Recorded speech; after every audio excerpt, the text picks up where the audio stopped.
जय माता दी मित्रों। आज मैं आपको माँ शैलपुत्री की कथा सुनाती हूँ, जो इस प्रकार है। माँ दुर्गा अपने पहले स्वरूप में शैलपुत्री के नाम से जानी जाती हैं। पर्वतराज हिमालय के वहाँ पुत्री के रूप में उत्पन्न होने के कारण इनका नाम शैलपुत्री पड़ा था।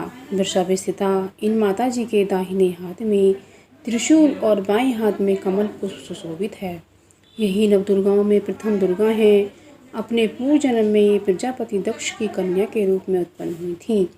तब इनका नाम सती था। इनका विवाह शंकर जी से हुआ था। एक बार प्रजापति दक्ष ने एक बहुत बड़ा यज्ञ किया। इसमें उन्होंने सारे देवताओं को अपना अपना यज्ञ भाग प्राप्त करने के लिए निमंत्रित किया, किंतु शंकर जी को उन्होंने इस यज्ञ में निमंत्रित नहीं किया। सती ने जब सुना कि हमारे पिता एक अत्यंत विशाल यज्ञ का अनुष्ठान कर रहे हैं, तब वहाँ जाने के लिए इनका मन विकल हो उठा। अपनी यह इच्छा उन्होंने शंकर जी को बताई। सारी बातों पर विचार करने के बाद उन्होंने कहा, प्रजापति दक्ष किसी कारणवश हमारे रुष्ट हैं। हम अपने यज्ञ में उन्होंने सारे देवताओं को निमंत्रित किया है, उनके यज्ञ भाग भी उन्हें समर्पित किए हैं, किंतु हमें जानबूझकर नहीं बुलाया है, कोई सूचना तक नहीं भेजी है। ऐसी स्थिति में तुम्हारा वहाँ जाना किसी प्रकार भी श्रेयस्कर नहीं होगा।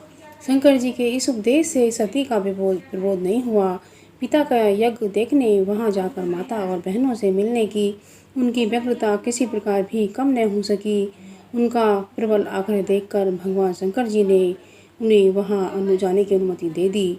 सती ने पिता के घर पहुंचकर देखा कि कोई भी उनसे आदर और प्रेम के साथ बातचीत नहीं कर रहा है। सारे लोग मुंह फेरे हैं। केवल उनकी माता ने स्नेह से उन्हें गले लगाया। बहनों की बातों में व्यंग और उपहास के भाव भरे हुए थे। परिजनों के इस व्यवहार से उनके मन को बहुत क्लेश पहुंचा। उन्होंने यह भी देखा कि वहाँ चतुर्दिक भगवान शंकर जी के प्रति तिरस्कार का भाव भरा हुआ है। दक्ष ने उनके प्रति कुछ अपमानजनक वचन भी कहे। यह सब देखकर सती का हृदय शोक, ग्लानि और क्रोध से संतप्त हो उठा। उन्होंने सोचा, भगवान शंकर जी की बात ने मान यहाँ आकर मैंने बहुत बड़ी गलती कर दी है।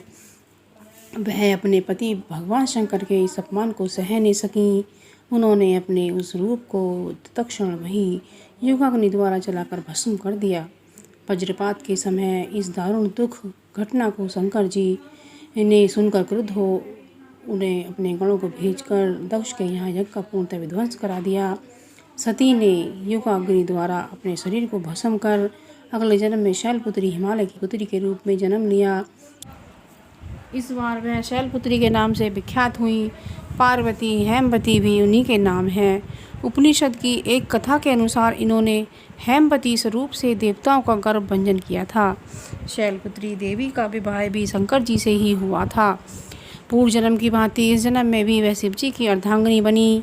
नवदुर्गाओं में प्रथम शैलपुत्री दुर्गा का महत्व और शक्तियाँ अनंत हैं। नवरात्र पूजन में प्रथम दिवस इन्हीं की पूजा और उपासना की जाती है। इस प्रथम दिन की उपासना में योगी अपने मन को मूलाधार चक्र में स्थित करते हैं। यहीं से उनकी योग साधना का प्रारंभ होता है। बोलो शैलपुत्री माता की जय, देवी मैया की जय। ओम ऐं ह्रीं क्लीं चामुंडाय विच्चे, ओम ऐं ह्रीं क्लीं चामुंडाय विच्चे। जय माता दी भक्तों।